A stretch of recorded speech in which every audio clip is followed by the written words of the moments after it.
For today's cup of coffee, it's late. It's been another one of those days. It'll be all right. We'll get it done. Youngest kid is perturbed at me. Mm-hmm. So he can just sit there and be perturbed. And I'll be perturbed through the entire thing. Well, you just run right on with your bad self.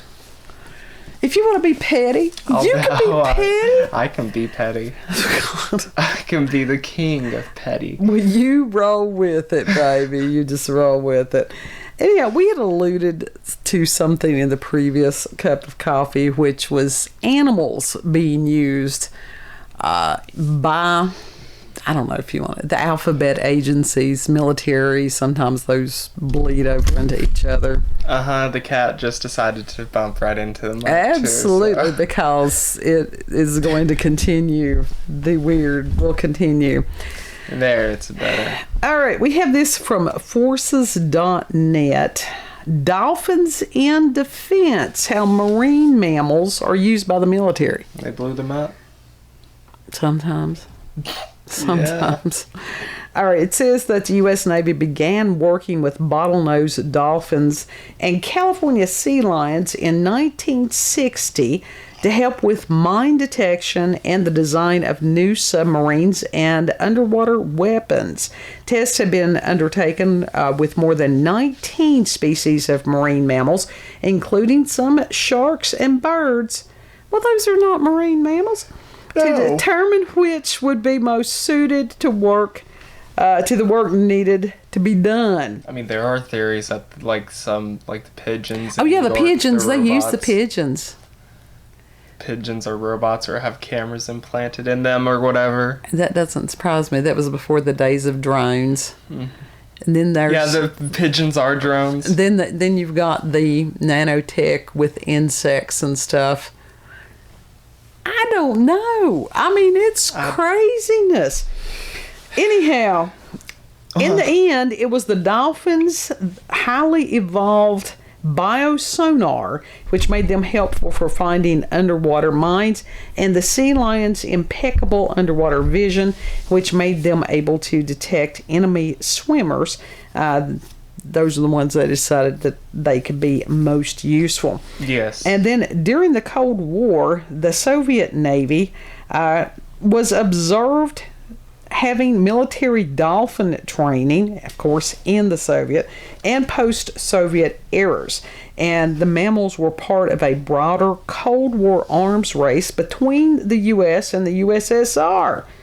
According to this one retired colonel, they're saying that Americans looked into this first. That may be, and that may not be. Okay. It says in 1965, the Soviet Navy opened a research facility to explore military uses of marine mammals, and that this was then passed to the Ukrainian Navy after the fall of the Soviet Union. Right. It says that reports in the year 2000 says that dolphins had been sold to Iran. Dolphins have been sold to Iran. How would they do? I don't know that they would do real well in the desert. Yeah. That's where they need those sandworms, like on Dune and Beetlejuice. I was thinking more of Beetlejuice's sandworms. So anyhow, and then it says that the Ukrainian Navy reestablished their center in 2012, but it came back under Russian control after the country annexed the Ukraine's Crimea region in March 2014. And says, what would they use for? Why would you need a dolphin? Other than they're cool.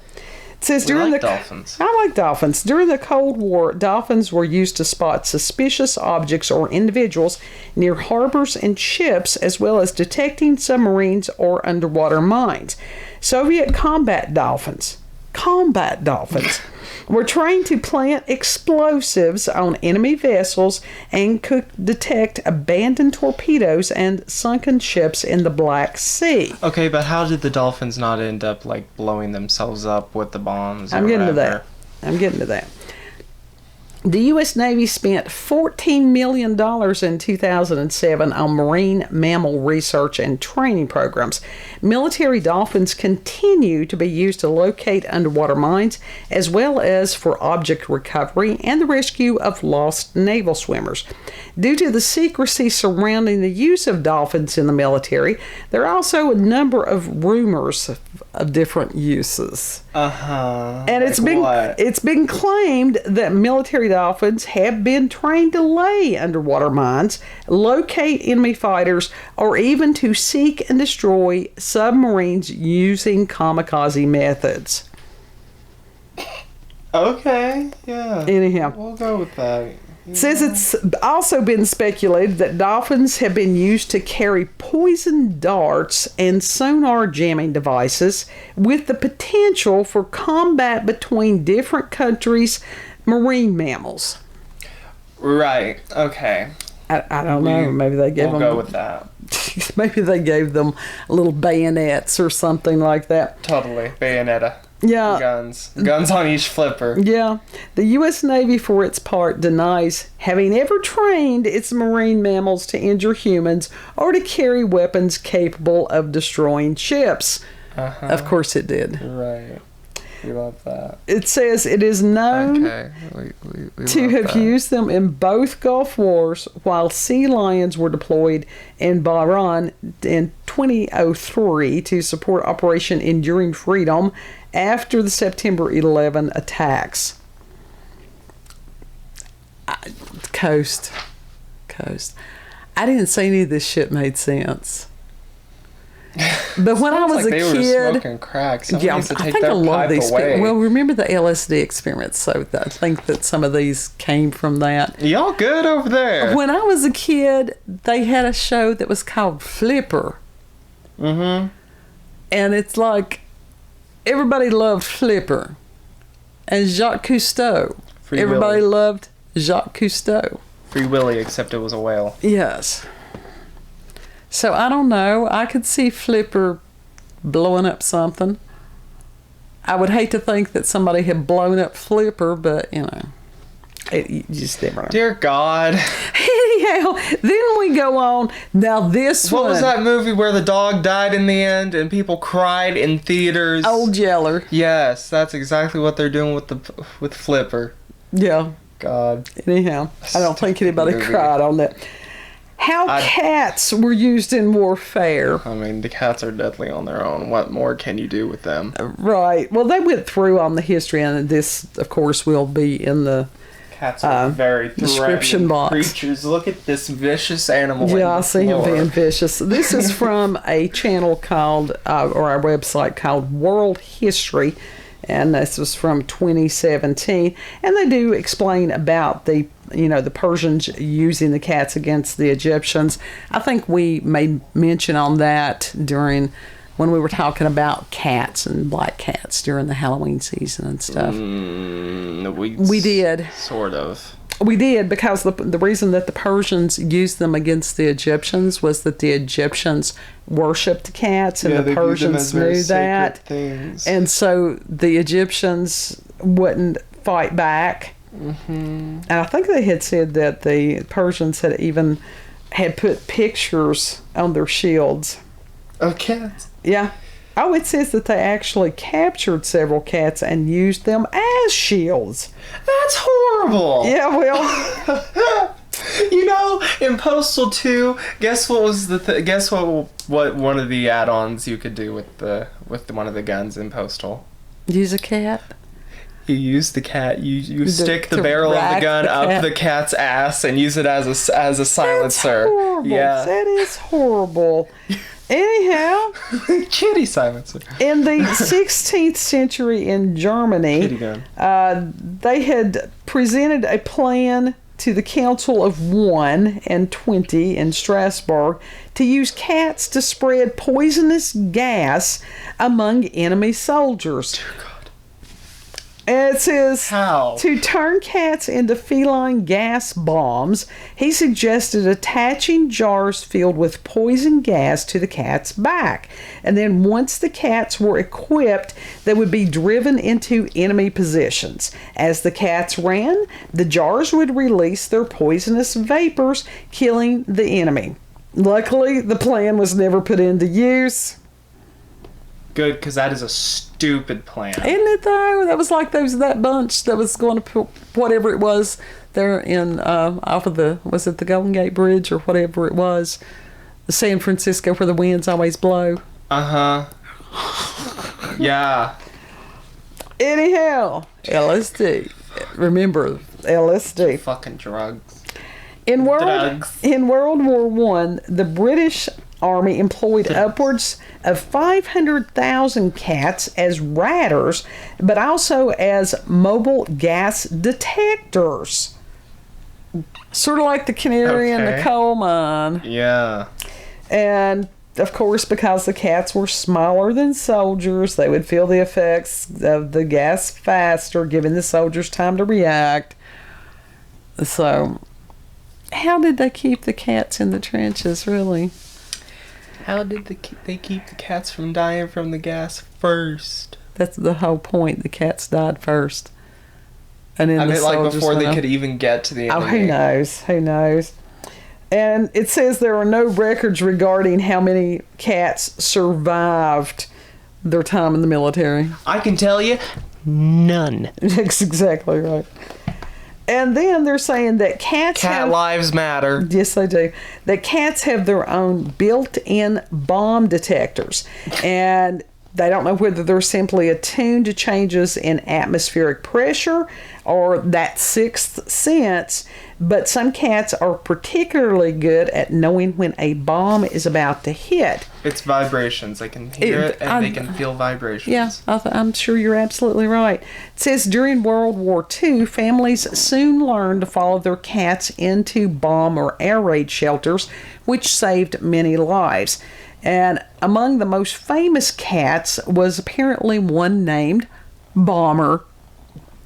And what a typical name, you know that is so. That wasn't creative. They should have. They should have enlisted the services of whoever's naming the CIA operations. You know, like spleen, like Pancreas. They could have named one Pancreas. We have a cat named Pancreas. We do. We had Pancreas and then Spleen, and Spleen is no longer amongst us. Yes. You can live without your spleen, but you can't live without your pancreas. Yeah, that's our little. Yeah. She's our little alien-headed kitty. But anyhow, it says the cat Bomber could distinguish between the sounds made by RAF and German aircraft from a surprising distance. From a surprising distance. You good over there, Bob? No. My ability to articulate it's very impaired tonight. Yeah. Anyhow, it says when Bomber headed for shelter, his family followed, making him a feline early warning system. Mm-hmm. And then from Wikipedia, we do have Project Acoustic Kitty. What? And this is explain to me what this is. This was a CIA project launched by the Central Intelligence Agency Directorate of Science and Technology, which in the 1960s intended to use cats to spy on the Kremlin and Soviet embassies. I mean, they're good at that. And what happened was a veterinarian surgeon implanted a microphone in the cat's ear canal, a small radio transmitter at the base of its skull, and a thin wire into its fur. This is during probably the time that they were transplanting dogs' heads and shit like that. Okay, why didn't they just get, like, you know, a long-haired cat and hide the microphone within the fur because it's a cat. Its chest. Are you kidding? They would have a cat would have ripped that off in a heartbeat. I mean, anyhow, this surgery would allow the cat to be able to record and transmit sound from its surroundings. But due to problems with distraction, the cat's sense of hunger had to be addressed in another operation. In other words, another way that these people are torturing animals. Yeah. Victor Marchetti, a former CIA officer, said Project Acoustic Kitty cost about $20 million. Yeah, those hard-earned tax dollars go into great use, aren't they? Absolutely. The first Acoustic Kitty mission was to eavesdrop on two men in a park outside the Soviet compound on Wisconsin Avenue in Washington, D.C.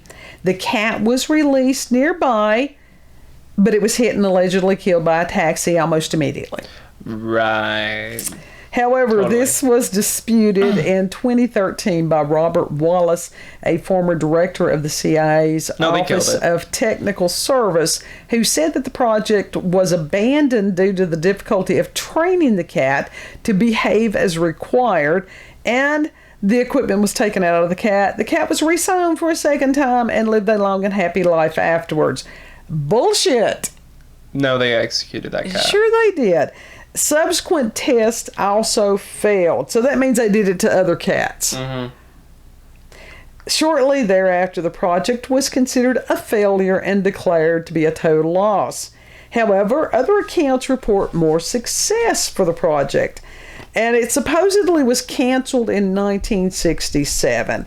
And a closing memorandum said that the CIA researchers believed that they could train cats to move short distances, but that the environmental and security factors in using this technique in a real foreign situation force us to conclude that our intelligence purposes, I would question the intelligence there, that it would not be practical. And supposedly the project, well, no, this was true. The project was disclosed in 2001 when some CIA documents were declassified. So these people have a long history of torturing anything and everything. Yeah, pretty much. But anybody that really thinks that they can train a cat properly, now they might be able to train it to do some things. Like you can train it to use the toilet, but you have to start it when it's a kitten. You can train it to fetch, sort of. But most of the time, no. They are very independent animals, and you're not going to be able to train them with ease like they were hoping. Not like dogs. Nobody owns a cat. Cats owns us. Well, but you cohabitate with a cat. So, except for Milo, he's kind of dumb. Hilo, he's kind of dumb. Well, he's not dumb. He's just a little bit empty in the head. He just sleeps more than the average cat, even. He's a little empty in the head. Admit it.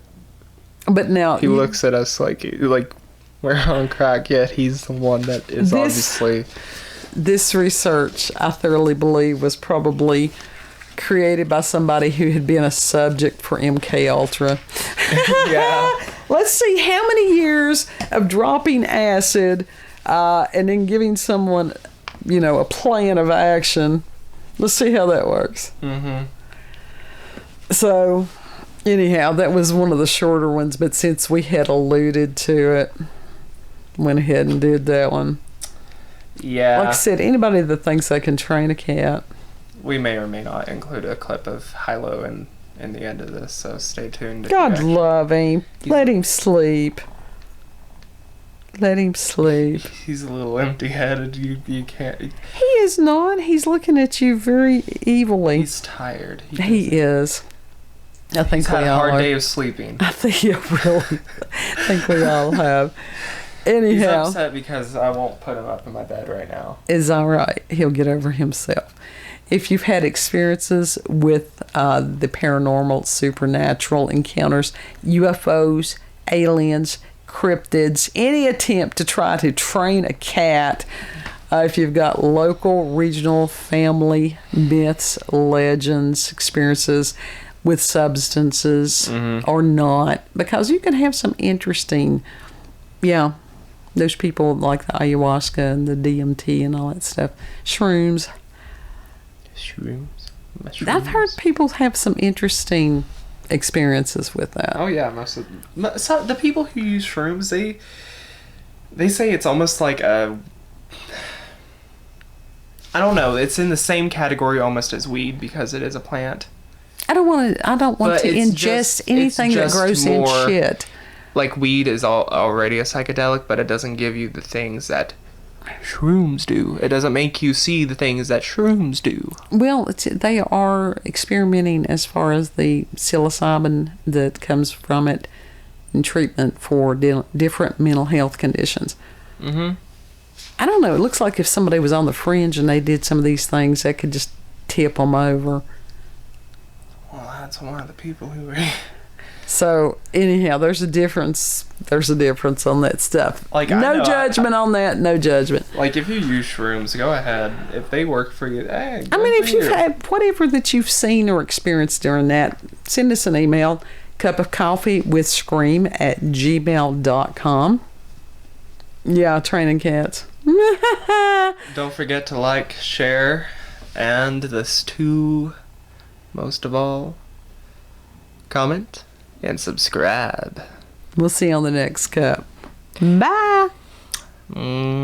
Keep your tinfoil hats on and God, exploding kitties. No. Dear God. What a horrible thought. Babies. They don't deserve that. No. Bye. Hello.